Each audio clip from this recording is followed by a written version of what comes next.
ನಮಸ್ಕಾರ ವೀಕ್ಷಕರೇ, ಇವತ್ತು ಮತ್ತೆ ತಮ್ಮ ಮುಂದೆ ಬರ್ತಾಯಿದ್ದೀನಿ. ಇವತ್ತಿನ ದಿವಸ ಪುರುಷರಲ್ಲಿ ಕಾಡುವಂಥ ಅತ್ಯಂತ ದೊಡ್ಡ ಪ್ರಶ್ನೆ ಏನಂದರೆ, ಈ ಮದುವೆ ಆದಂಥ ಯುವಕರಲ್ಲಿ ಪುರುಷರ ಬಂಜೆತನ ಮತ್ತು ವೀರ್ಯಾಣುವಿನ ಕುಂಠಿತ ಬಗ್ಗೆ ಏನು ಕಾರಣ ಅಂತ ನಮ್ಮ ಸರ್ ಹೇಳ್ತಾರೆ. ಅದಕ್ಕೆ ಕೇಳೋಣ ಸರ್. ನಮಸ್ಕಾರ ಜೋಶಿ ಅವರೇ. ಇವತ್ತು ಆ ಕಾರಣಗಳಕ್ಕಿಂತ ಮೊದಲೇ ಒಂದು ಸತಿ ಅದ್ರದ್ದು ಔಷಧ ಬಗ್ಗೆ ಎಕ್ಸ್ಪ್ಲನೇಷನ್ ಮಾಡಿಬಿಡ್ತೀನಿ ನಾನು. ಆ ಔಷಧ ಒಂದು ಸತಿ ನೀವು ಪೇಪರ್ ಪೆನ್ ತೊಗೊಂಡು ಬರ್ಕೊಂಡ್ರೆ ಅಂದರೆ ಆಮೇಲೆ ಅದರ ಕಾರಣ ಮತ್ತು ಆಹಾರದ ಬಗ್ಗೆ, ಅದರದ್ದು ದಿನಚರಿ ಬಗ್ಗೆ ಯಾವ ರೀತಿ ಇರಬೇಕು ಅದೆಲ್ಲ ಮಾತಾಡೋಣ ಅಂತ. ಈ ಒಂದು ಸತಿ ಪೇಪರ್ ಪೆನ್ ತೊಗೊಂಡು ನೀವು ಔಷಧ ಬರ್ಕೊಂಡ್ರೆ ಅಂದರೆ ಮುಂದೆ ಕಾರಣ ಮತ್ತು ಅದರದ್ದು ಲಕ್ಷಣಗಳು ಅದ್ರ ಬಗ್ಗೆ ಮಾತಾಡೋಣ ಅಂತ. ಮೊದಲನೇದಾಗಿ ಅಶ್ವಗಂಧ ಬೇರು ಅಂತ. ಅಶ್ವಗಂಧ ಬೇರು 100 ಗ್ರಾಮ್, ಪ್ರತಿಯೊಂದನ್ನು 100 ಗ್ರಾಮ್ ಬೇಸ್ನಲ್ಲಿ ತೊಗೋಬೋದು. ಅದ್ರದ್ದು ಕಂಟೆಂಟ್ ಇಂಗ್ರೀಡಿಯೆಂಟ್ಸು ನಮ್ಮ ಡಿಸ್ಕ್ರಿಪ್ಷನ್ನಾಗ ಬರೆದಿರ್ತೀನಿ, ಅದು ಕಾಪಿನೂ ಮಾಡ್ಕೋಬೋದು. ಏನೇ ಡೌಟ್ ಇತ್ತಂದರೆ ಮತ್ತೊಮ್ಮೆ ನೀವು ಕಾಲ್ನೂ ಮಾಡ್ಬೋದು. ಆ ಮೊಬೈಲ್ ನಂಬರು ಕೊಟ್ಟಿರ್ತೀವಿ ಸ್ಕ್ರೀನ್ ಮ್ಯಾಗ, ಕಾಲ್ ಮಾಡಿರಿ. ಆ ಸ್ಕ್ರೀನ್ ಮ್ಯಾಗ ಕೊಟ್ಟಂಥ ಮೊಬೈಲ್ ನಂಬರ್ ಕಾಲ್ ಮಾಡಿ ನೀವು ಔಷಧ ಬಗ್ಗೆ ಡೌಟ್ ಇತ್ತಂದ್ರೂ ಕೇಳ್ಕೊರಿ. ಈಗ ಔಷಧಗಳು ಹೇಳ್ತೀನಿ. ಅಶ್ವಗಂಧ ಬೇರು, ಹಾಗೆ ಅಡವಿ ಬೆಂಡಿ, ಆಮೇಲೆ ಶತಾವರಿ, ಇವು 3 ಬೇರುಗಳು ಬರ್ತಾವೆ. ಶತಾವರಿ ಬೇರು, ಅಡವಿ ಬೆಂಡಿ ಮತ್ತು ಅಶ್ವಗಂಧ ಬೇರು, ಇವು 3 ಬೇರು ಬರ್ತಾವೆ. ಆಮೇಲೆ ಕಮ್ಮರ್ ಬಂದ್, ಆಮೇಲೆ ಬೀಜ್ ಬಂದು, ಆಮೇಲೆ ತಾಲೀಮ್ ಖಾನ್, ಆಮೇಲೆ ಪಂಜಾಬ್ ಮುಸ್ಲಿ ಅಂತ, ಸಫೇದ್ ಮುಸ್ಲಿ, ನಂತರದಲ್ಲಿ ಕಲ್ಲು ಸಕ್ರೆ, ಎಲ್ಲ ಶಾಪ್ ಒಳಗೆ ಸಿಗ್ತದೆ ಕಲ್ಲು ಸಕ್ರೆ, ಆಮೇಲೆ ಆಕಳು ತುಪ್ಪ. ಇವೆಲ್ಲವನ್ನು ನಾ ಏನು ಹೇಳಿದ್ನಲ್ಲ, ಇವೆಲ್ಲ ಬೇರುಗಳು, ಇವೆಲ್ಲ ಬೀಜಗಳನ್ನು ಜಾಜಿ ಅಂಗಡಿ ಅಂತೀವಿ ನಮ್ಮ ಗುಲ್ಬರ್ಗದಲ್ಲಿ. ಬೇರೆ ಬೇರೆ ಊರಲ್ಲಿ ಬೇರೆ ಬೇರೆ ಹೆಸರು ಇರ್ತಾವೆ. ಗ್ರಂಥಿ ಅಂಗಡಿ ಅಥವಾ ಆಯುರ್ವೇದ ಅಂಗಡಿ ಅಂತ ಇರ್ತಾವೆ, ಅಲ್ಲೆಲ್ಲ ಸಿಗ್ತಾವೆ. ಅಶ್ವಗಂಧ ಬೇರು, ಅಡವಿ ಬೆಂಡಿ, ಶತಾವರಿ, ಕಮರ್ ಬಂದ್, ಬೀಜ್ ಬಂದ್, ತಾಲೀಮ್ ಖಾನ್, ಪಂಜಾಬ್ ಮುಸ್ಲಿ, ಸಫೇದ್ ಮುಸ್ಲಿ, ಕಲ್ಲು ಸಕ್ರೆ, ಇವೆಲ್ಲವನ್ನು ಆಕಳು ತುಪ್ಪನಾಗ ಬೆರೆಸೋಂಥವು ಇರ್ತಾವೆ. ಮೊದಲಿಗೆ ಪುಡಿ ಮಾಡ್ಕೋಬೇಕು ಕುಟ್ಟಿ, ನಂತರದಲ್ಲಿ ಮಿಕ್ಸರ್ನ ಹಾಕ್ಕೊಂಡು ಪೂರಾ ಪೌಡ್ರ್ ಫಾರ್ಮ್ನಾಗ ಆದ ನಂತರ ಅವೆಲ್ಲವನ್ನು ಸರಿಯಾಗಿ ಮಿಶ್ರಣ ಮಾಡಿಕೊಂಡು ಆಕಳು ತುಪ್ಪ ಒಳಗೆ ಪೇಸ್ಟ್ ಮಾಡ್ದಂಗೆ ಮಾಡಬೇಕು.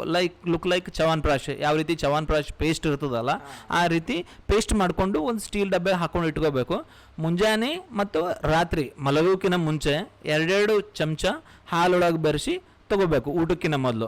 ಇದು ತೊಗೊಳ್ಳುವಾಗ 3 ತಿಂಗಳು ಔಷಧ ಇರ್ತದೆ. ಇದು ಸ್ಪರ್ಮ್ ಕೌಂಟ್ ಡೆವಲಪ್ಮೆಂಟ್ ಆಗೋ ಸಲಕ ನಾವೇನು ವೀರ್ಯಾಣು ಅಥವಾ ಧಾತು ಕ್ಷೀಣಿತ ಆಗಿರ್ತಾರಲ್ಲ, ವೀರ್ಯಾಣುಗಳು ಕಮ್ಮಿ ಇರ್ತದೆ, ಅವ್ರಿಗೆ ಹೆಚ್ಚಾಗೋ ಸಲಕ ಇದು ಔಷಧ ಹೇಳತ್ತೀವಿ. ಮತ್ತಂದರೆ ಯಾರಿಗೆ ಮಕ್ಕಳಾಗಿರಲ್ಲ ಅಥವಾ ಯಾರಿಗೆ ಲೈಂಗಿಕ ಸಮಸ್ಯೆ ಇರ್ತದೆ, ಯಾವುದೇ ರೀತಿ ಪರ್ಸ್ನಲ್ ಸಮಸ್ಯೆ ಇದ್ದಂಥವ್ರಿಗೆ ಇದು ಹೇಳಿದ ಔಷಧ. ನಾವು ಇದು ಹಾಲೊಳಗೆ ತೊಗೊವಂಥದ್ದು ಅರ್ಲಿ ಮಾರ್ನಿಂಗ್ ಊಟಕ್ಕಿಂತ ಮುಂಚೆ, ಆಮೇಲೆ ರಾತ್ರಿ ಊಟಕ್ಕಿಂತ ಮುಂಚೆ ತೊಗೊಂಡು 1 ತಾಸು ಆದ ನಂತರ ಊಟ ಮಾಡ್ಬೋದು. ಓಕೆ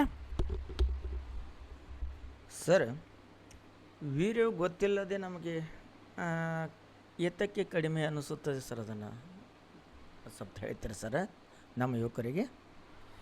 ಕರೆಕ್ಟ್ ಅದ ಜೋಶ್ ಅವರೇ. ಈಗ ಒಬ್ಬೊಬ್ರಿಗೆ ಗೊತ್ತೇ ಆಗಿರಲ್ಲ ಅವ್ರು ವೀರ್ಯಾಣುಗಳು ಕಮ್ಮಿ ಅಂತ. ವೀರ್ಯಾಣು ಅನ್ನೋ ಒಂದು ವರ್ಡ್ ಯಾವಾಗ ಅವ್ರಿಗೆ ಅರ್ಥ ಆಗ್ತಂದ್ರೆ, ಯಾರಿಗೆ ಮಕ್ಕಳಾಗಿರಲ್ಲ ಅವ್ರು ಡಾಕ್ಟರ್ ಹತ್ರ ಹೋದಾಗ ಅವ್ರು ಡಯಾಗ್ನೋಸ್ ಮಾಡ್ಕೊಂಡಾಗ ಆ ಸಮಾನ ಅನಲೈಸಿಸ್ ಮಾಡಿ ಸ್ಪರ್ಮ್ ಕೌಂಟ್ ಟೆಸ್ಟ್ ಮಾಡಿದಾಗೆ ಅವ್ರಿಗೆ ಗೊತ್ತಾಗ್ತದ ವೀರ್ಯಾಣು ಅನ್ನೋದು ಕಮ್ಮಿ ಆಗ್ತದ, ಅದನ್ನು ಬಾಡಿ ಒಳಗೆ ಇರ್ತದ ಅಂತ ಕೆಲವೊಬ್ಬರಿಗೆ ಅವಾಗೇ ತಿಳಿತದ. ಕೆಲವೊಬ್ರಿಗೆ ಗೊತ್ತಿರಲ್ಲ ವೀರ್ಯಾಣು ಅಂತ ಹಿಂಗಿರ್ತದ ಅಂತ. ಕಾಮನ್ ಪೀಪಲ್ ಗೊತ್ತಾಗಲ್ಲ, ಹಳ್ಳಿ ಒಳಗಿರೋಂಥ ಜನರಿಗೆ ಗೊತ್ತಿರಲ್ಲ. ಅದು ಚೆಕಪ್ ಮಾಡ್ಕೊಂಡಾಗ ಗೊತ್ತಾಗ್ತದೆ. 10 ವರ್ಷ ಆದರೂ ಕೂಡ ಅವರು ಸಂತಾನ ಭಾಗ್ಯ ಇರಲ್ಲ ಸರ್. ಅವರು ಯಾವ ರೀತಿ ಅದನ್ನು ಮಾಡ್ಬೇಕು ಸರ್, ಅದನ್ನು ಹೇಳಿ ಸರ್. ಹಾಗೆ ರೈಟ್ ಸರ್. ಮದುವೆ ಆದ ಕೆಲವು ವರ್ಷಗಳ 10 ವರ್ಷ ಆಗಿರ್ಬೋದು, 7 ವರ್ಷ, 12 ವರ್ಷ, 15 ವರ್ಷದ್ದು ಪೇಷಂಟ್ಗಳು ನೋಡಿವಿ ನಮ್ಮ ಹತ್ರ ಬಂದವರು. ಅವ್ರಿಗೆ ಮಕ್ಕಳಾಗಿರಲ್ಲ, ಅವಾಗ ಡಯಾಗ್ನೋಸ್ ಮಾಡಿ ಸ್ಪರ್ಮ್ ಕೌಂಟ್ ಕಮ್ಮಿ ಆಗಿರ್ತದ, ಅವ್ರಿಗೆ ಅಜೋಸ್ಪರ್ಮಿಯಾ ಅಂತ ಇರ್ಬೋದು ಅಥವಾ ಅಸ್ತಿನೋಸ್ಪರ್ಮಿಯಾ ಇರ್ಬೋದು, ಅಥವಾ ಬೇರೆ ಬೇರೆ ಅವರಿಗೆ ಸ್ಪರ್ಮ್ ಕೌಂಟ್ ಪ್ರಾಬ್ಲಮ್ ಇರ್ಬೋದು, ಅಥವಾ ಮಾರ್ಟಾಲಿಟಿ ರೇಟ್ ಕಮ್ಮಿ ಇರ್ಬೋದು. ಆ ಸ್ಪರ್ಮ್ ಕೌಂಟ್ ಮೂವ್ಮೆಂಟ್ ಇರಲ್ಲ, ಅದಕ್ಕೆ ಮಾರ್ಟಾಲಿಟಿ ರೇಟ್ ಕಮ್ಮಿ ಅಂತೀವಿ ನಾವು. ಎಲ್ಲ ಸ್ಪರ್ಮ್ ಕೌಂಟ್ ಇದ್ದರೂ ಕೂಡ ಮೂವ್ಮೆಂಟ್ ಇರಲ್ಲ, ಅದಕ್ಕೆ ಮಾರ್ಟಾಲಿಟಿ ರೇಟ್ ಅಂತೀವಿ. ಆಮೇಲೆ ಅದು ಸಮ್ ಸ್ಪರ್ಮ್ಸ್ ಯಾವ ರೀತಿ ಹೆಡ್ ಇದ್ರೆ ಟಿಲ್ ಇದ್ರೆ ಹೆಡ್ ಇರಲ್ಲ, ಅಥವಾ ತಲೆ ಕಾಲು ಈ ರೀತಿ ಹೆಂಗಿರ್ತಾವೆ. ಸ್ಪರ್ಮ್ ಕೂಡ ಹೆಡ್ ಟಿಲ್ ಅಂತ ಇರ್ತಾವೆ. ಆ ರೀತಿ ಹೆಲ್ದಿ ಸ್ಪರ್ಮ್ಸ್ ಇರಲ್ಲ ಅಂದಂಗೆ. ಮೇನ್ ಆರೋಗ್ಯಕರ ಸ್ಪರ್ಮ್ ಇಲ್ಲಿದೆ ಅಂದ್ರೂ ಕೂಡ ಅವ್ರಿಗೆ ಮಕ್ಕಳಾಗಿರಲ್ಲ. ಸರ್, ಕಡಿಮೆ ವೀರ್ಯದ ಲಕ್ಷಣಗಳು ಆ, ವೀರ್ಯಾಣು ಸಂಖ್ಯೆ ತ್ವರಿತವಾಗಿ ಹೆಚ್ಚಿಸುವುದು ಅದರ ಮಾರ್ಗಗಳು ಕೂಡ ತಾವು ಹೇಳ್ತೀರಿ ಸರ್. ಹಾಂ ರೀ ಜೋಶಿ ಅವರೇ, ಈಗ ಕಡಿಮೆ ವೀರ್ಯಾಣುಗಳು ಯಾವಾಗ ಆಗ್ತಾವ ಅನ್ನೋದು ಮೊದಲು ನಾವು ವಿಚಾರ ಮಾಡ್ಬೇಕಾಗ್ತದೆ ರೀ. ಕಡಿಮೆ ವೀರ್ಯಾಣುಗಳು ಯಾವಾಗ ಅದು ಯಾವ ವಿಷಯಕ್ಕೆ ಇವರು ವೀರ್ಯಾಣುಗಳು ಕಮ್ಮಿ ಆಗ್ಯದ ಅಂತ ತಿಳ್ಕೊಂಡ್ರೆ ಆಮೇಲೆ ಹೆಚ್ಚಿಸೋದ್ರ ಬಗ್ಗೆ ಮಾತಾಡಮಂತ. ಫಸ್ಟ್ ಕಡಿಮೆ ಆಗ ಕಾರಣ ಅವ್ರ ಏಜ್ ಮ್ಯಾಟ್ರೂ ಆಗ್ತದೆ ರೀ. ಆಮೇಲೆ ಅವ್ರದ್ದು ಜೀವನ ಶೈಲಿನೂ ಮ್ಯಾಟ್ರ್ ಆಗ್ತದೆ. ಅವರು ಉಡುಪುಗಳು ಜಾಸ್ತಿ ಜೀನ್ಸ್ ಪ್ಯಾಂಟ್ ಹಾಕೋಬಾರ್ದು. ಆಮೇಲೆ ಅವರು ಆಹಾರ ಪದ್ಧತಿನೂ ಕರೆಕ್ಟ್ ಇರಬೇಕು. ಆಮೇಲೆ ಇವೆಲ್ಲ ಕರ್ದಿವು ವೆಸ್ಟರ್ನ್ ಫುಡ್ಡು ಜಾಸ್ತಿ ಊಟ ಮಾಡಬಾರ್ದು, ಮೈದಾ ಊಟ ಮಾಡಬಾರ್ದು. ಹಾಳು ಮಾಡ್ಕೊಳ್ತಾರಲ್ಲ ಆ ಟೈಮಿಗೆ ಸ್ಪರ್ಮ್ ಕೊಟ್ಟು ಕಡಿಮೆ ಆಗೋ ಚಾನ್ಸ್ ಇರ್ತದೆ. ಆಮೇಲೆ ನಿದ್ದೆ ಒಳಗೂ ಕೂಡ ಸ್ಪರ್ಮ್ ಹೋಗ್ತಿರ್ತವೆ ಒಬ್ರೊಬ್ರಿಗೆ. ಅವ್ರಿಗೆ ಗೊತ್ತಿಲ್ಲಾರ್ದಂಗೆ ಮನ್ಕೊಂಡಾಗ ಸ್ಪರ್ಮ್ ಹೋಗ್ತದೆ. ಅವ್ರು ಮನ್ಕೊಂಡಾಗೆ ಗೊತ್ತಿಲ್ಲಾರ್ದಂಗೆ ಧಾತು ಹೋಗಿರ್ತದೆ.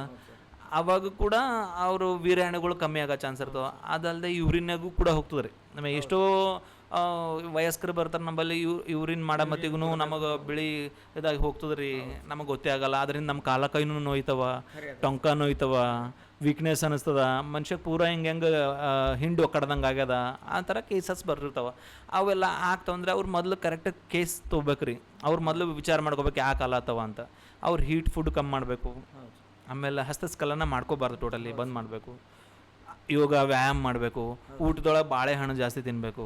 ಆಮೇಲೆ ಹಾಲು ಕುಡಿಬೇಕು, ಹಣ್ಣುಗಳು ತಿನ್ನಬೇಕು. ಮೊಬೈಲ್ ಜಾಸ್ತಿ ಯೂಸ್ ಮಾಡಬಾರ್ದು. ಸಿಸ್ಟಮ್ ಒಳಗೆ ಜಾಸ್ತಿ ಕೆಲಸ ಮಾಡಕೋತ್ರ ಕೂಡ ಅವ್ರಿಗೆ ಸಿಟ್ಟಿಂಗ್ ವರ್ಕ್ ಇದ್ರೂ ಆಗ್ಬೋದು ರೀ. ಈ ಥರನೂ ಇರ್ತದೆ. ನಿಜ ಸರ್, ನಿಜ. ಯೋಗ ವ್ಯಾಯಾಮ ಅಂತೂ ಕಂಪಲ್ಸರಿ ಮಾಡಬೇಕು ರೀ ಜೋಶಿ ಅವರೇ. ನಿಜ ನಿಜ ನಿಜ. ಅಂದ್ರೆ ಜಾಸ್ತಿ ಆಹಾರ ಅವರಿಗೆ ಯಾವ ರೀತಿ ಆಹಾರ ತಗೋ ಅಂತ ಹೇಳ್ತೀರಿ ಸರ್? ಅಂದರೆ ಹೆಚ್ಚಿನ ಪ್ರಮಾಣ ಅಂದರೆ ಅವರು ವೀರ್ಯಾಣು ವೃದ್ಧಿ ಮಾಡೋ ಸಲುವಾಗಿ ಅವ್ರು ಯಾವ ಆಹಾರ ಜಾಸ್ತಿ ತೊಗೊತೀರಿ ಸರ್ ತಾವು? ಬೆಳ್ಳುಳ್ಳಿ ಊಟ ಮಾಡ್ಬೋದು ರೀ ಅವರು, ಒಂದನೇದಾಗಿ. ಎರಡನೇದಾಗಿ ನುಗ್ಗೆ ಸೊಪ್ಪು, ನುಗ್ಗೆಕಾಯಿ ಅಂತೀವಲ್ಲ ನಾವು, ನುಗ್ಗೆಕಾಯಿನೂ ಊಟ ಮಾಡ್ಬೋದು. ಬಾಳೆಹಣ್ಣು ತಿನ್ಬೋದು. ಅದಲ್ಲದೆ ಬೆಂಡೆಕಾಯಿ, ಕಾಯಿ ಪದಾರ್ಥಗಳು ಏನು ಬರ್ತಾವಲ್ಲ ಎಲ್ಲ ಕಾಯಿ ಪದಾರ್ಥಗಳು ತಿನ್ಬೋದು ಅವರು. ಅದರಿಂದ ಕೂಡ ಅವ್ರ ಬಳಿ ವೀರ್ಯಾಣುಗಳು ಹೆಚ್ಚಾಗ್ತಾವೆ. ಆಮೇಲೆ ಬಾದಾಮ ಅಂತಂತೀವಲ್ಲ ಅದು ಭೀ ತಿನ್ಬೋದು. ಆಮೇಲೆ ಖಜೂರು ರೀ, ಖಜೂರು ಏನಿರ್ತಾವಲ್ಲ, ಈಗ ಬಾಕ್ಸ್ ಪೀಸ್ನಾಗ ಬರ್ತಾವಲ್ಲ ಆ ಖಜೂರು ಕೂಡ ತಿನ್ನೋದ್ರಿಂದ ಅವ್ರ ಹತ್ರ ವೀರ್ಯಾಣುಗಳು ಹೆಚ್ಚಾಗೋ ಚಾನ್ಸಸ್ ಇರ್ತದೆ. ನಮಸ್ಕಾರ ವೀಕ್ಷಕರೇ, ಇಲ್ಲಿವರೆಗೂ ನಮ್ಮ ಯುವಕರಲ್ಲಿ ಕಾಡುವಂಥ ಈ ಪ್ರಶ್ನೆಗೆ ಅವರು ಸರಿಯಾಗಿ ನಮಗೆ ಆನ್ಸರ್ ಆಗಿ ಉತ್ತರ ಕೊಟ್ಟಿದ್ದಾರೆ. ತಾವು ಇದನ್ನು ಒಳ್ಳೆಯ ರೀತಿಯಿಂದ ಉಪಯೋಗಿಸಬೇಕಾಗಿ ತಮ್ಮಲ್ಲಿ ಕೇಳ್ತೀನಿ. ನಮಸ್ಕಾರ ಸರ್. ತಮ್ಮ ಸಲಹೆ ಇಲ್ಲಿವರೆಗೂ ಭಾಳ ಚೆನ್ನಾಗಿ ಕೊಟ್ಟಿದ್ದೀರಿ. ನಮ್ಮ ವೀಕ್ಷಕರಿಗೆ ತಮ್ಮ ವಿಳಾಸ ಕೂಡ ತಾವು ಕೊಡಬೇಕಾಗಿ ತಮ್ಮಲ್ಲಿ ಕೇಳ್ತೀನಿ ಸರ್. ಕೇಳಿಕೊಡುತ್ತೆ ಸರ್. ಶರಣಬಸವೇಶ್ವರ ಟೆಂಪಲ್ ಹತ್ರ ಗೋ ಹೋಟೆಲ್ ಸುಭಾಷ್ ಚೌಕ್ ಅಂತ, ಬಸವ ಹಾಸ್ಪಿಟಲ್ ಅಂತ ನಮ್ಮದು. ನಮ್ಮದು ಮೊಬೈಲ್ ನಂಬರ್ ಬಂದುಬಿಟ್ಟು 8296525555. ನಿಮ್ಗೆ ಇದು ಇದು ಡಿಸೀಸ್ ಬಿಟ್ಟು ಬೇರೆ ಏನಾದ್ರು ಡೌಟ್ ಇತ್ತು ಅಂತ ತಿಳ್ಕೊರಿ, ಅದು ನಮ್ಮ ಚಾನಲ್ ಕಮೆಂಟ್ ಬಾಕ್ಸ್ನಾಗ ಟೈಪ್ ಮಾಡ್ಲಕ್ಕ. ಅವ್ರ ಡಿಸೀಸಿಗೆ ಮತ್ತೊಂದು ದಿನ ನಾವು ಅದ್ರ ಬಗ್ಗೆ ಸಂವಾದ ಮಾಡ್ಬೋದು. ಅದ್ರ ಬಗ್ಗೆ ನಾವು ವಿಶ್ಲೇಷವಾಗಿ ವಿಡಿಯೋನು ಮಾಡ್ಬೋದು. ಅದ್ರ ಬಗ್ಗೆ ಇನ್ಫಾರ್ಮೇಷನ್ ಕೊಡ್ಬೋದು. ಈ ವಿಡಿಯೋ ನಿಮ್ಗೆ ಇಷ್ಟ ಆಯ್ತು ಅಂತಂದ್ರೆ ಕಮೆಂಟ್ ಮಾಡಿರಿ, ಶೇರ್ ಮಾಡಿರಿ, ಲೈಕ್ ಮಾಡಿರಿ. ಇದರಿಂದ ಬೇರೆ 4 ಜನರಿಗೆ ಒಂದು ಸಮಸ್ಯೆ ಬಗ್ಗೆ ಪರಿಹಾರ, ಆ ಸಮಸ್ಯೆ ಬಗ್ಗೆ ತಿಳುವಳಿಕೆ ಎಲ್ಲನೂ ಸಿಗ್ತದೆ ಅವರಿಗೆ. ಓಕೆ ಸರ್, ನಮಸ್ಕಾರ ಸರ್.